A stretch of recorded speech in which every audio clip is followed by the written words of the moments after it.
Look, Colts at Broncos. Broncos are favored by a field goal, meaning the odds makers are saying, man, these teams are this, same level.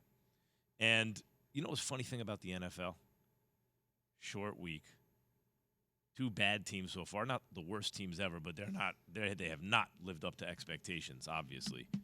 And so it's like, this is kind of a dud of a game for the prime. But the way the NFL works, watch it be, they're going to go into overtime. It's going to be tied up. There's going to be 7 touchdowns scored on each. It's one of those leagues, man. Like the NFL is a just when you think you got it figured out, it throws you a curveball league. But before we get to the matchup, what about Russell Wilson and his slow start? Key, you were like, I don't know why everyone thinks that Russell Wilson's going to put him over the top because they're not ready to win the whole thing yet, and Russell Wilson isn't that dude anyway. And they got a new OC and a new head coach, and he's in a new place. By those standards, do you think he's off to a slow start, or is this more or less what you expected? It's pretty much more or less. They are not running the football nearly to the level that they should be. In fact, they lose their running back for the night's game. But when you go and you get a guy like Russell Wilson, your team needs to be where Peyton Manning was with the Denver Broncos, where Von Miller and company, DeMarcus Ware and company, and Talib and company prior to snatching the chain was they were good. They just needed a quarterback. This team was not good. They had a good running game. They had 1 or 2 pieces. They got the young piece in Surtain.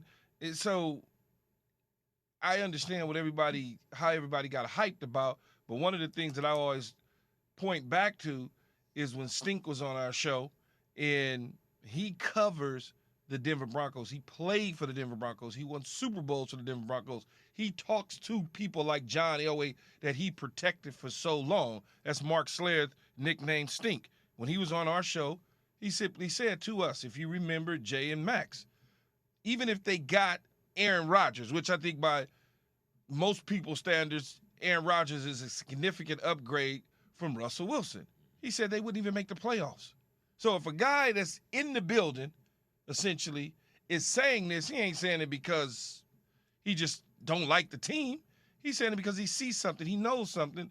And so obviously I start to follow that, and I'm like, yeah, he's right. Their defense was okay a year ago under Vic Fangio, but their defense wasn't DeMarcus Ware and Von Miller and Talib and company. That wasn't that defense. And so they just figured, I guess, they would add Russell Wilson, and instead of being 2-2, and 2-2 is not bad.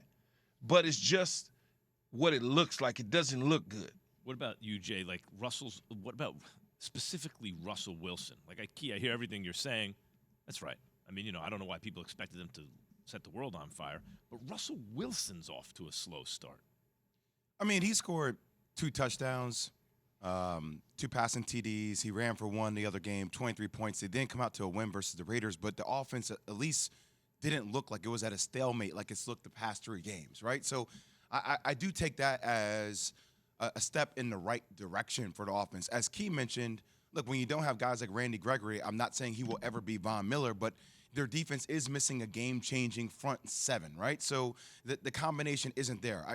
I think this is all kind of falls in line with where we saw Denver. I don't think anybody saw Denver winning the AFC West. Did you? Right, no. Yeah, right? So if we had them as the 3rd or 4th best team, is it clicking on all cylinders? No. But I am taking them to win this game tonight.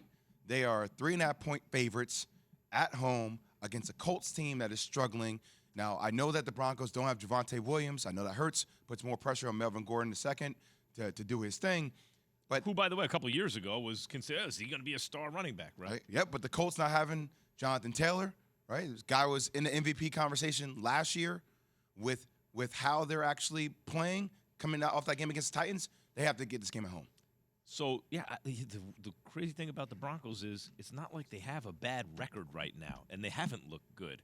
And somehow they're treading water. They win tonight, and you look at them and they go, "Oh, okay." And they haven't started playing well yet. They might be okay. Here's Nathaniel Hackett, the Broncos head coach, who, to me, and Key, after we hear this sound, you tell me if I'm right or wrong. Looks like he's been in a little over his head so far, but we'll see. Thanks for watching ESPN on YouTube. For live streaming sports and premium content, subscribe to ESPN+.